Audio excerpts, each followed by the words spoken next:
So I coded a premium WordPress plugin years ago that I still make money from to this day, even though I haven't touched it for years. And there's still so much potential here that if you have a good idea for a WordPress plugin that doesn't exist yet, or how to improve an existing one, you really can make residual income from this. Now, it's not going to be fast. You're going to have to put the time in to actually make the plugin. And if you don't know how to code yet, that's going to be a major hurdle, but it can be profitable if you have the right skills.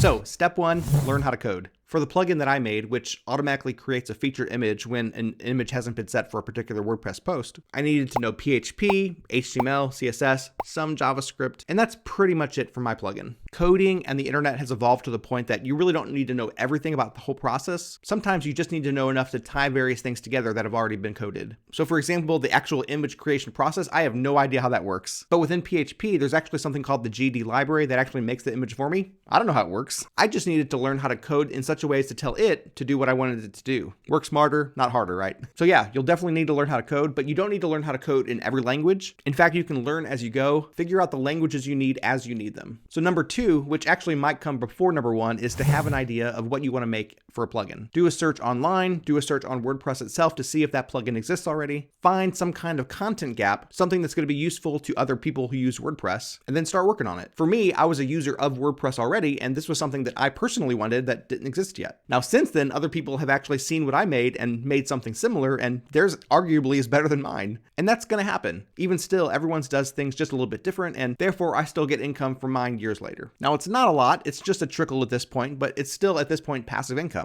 I'm not doing anything for it, it just kind of comes in. So learn to code, have a great idea, and then number three, of course, actually code the project. And this is definitely going to be the longest part of it. It's going to take you days, weeks, and maybe even months to get to a point that you even want to show it to anybody.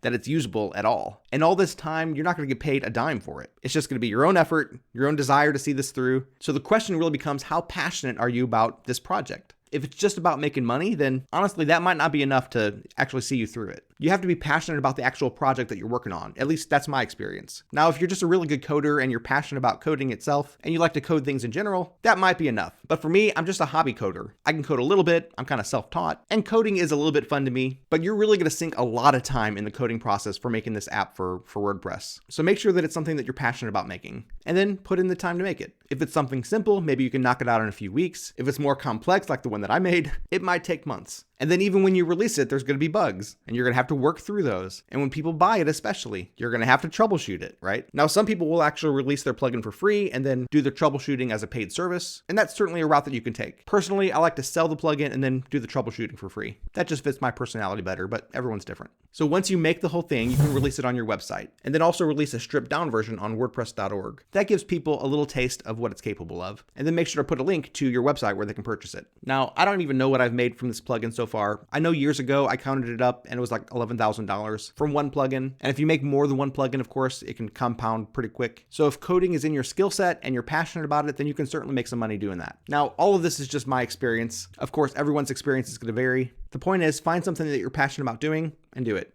If I can do it, you can do it too. I'm just an average guy.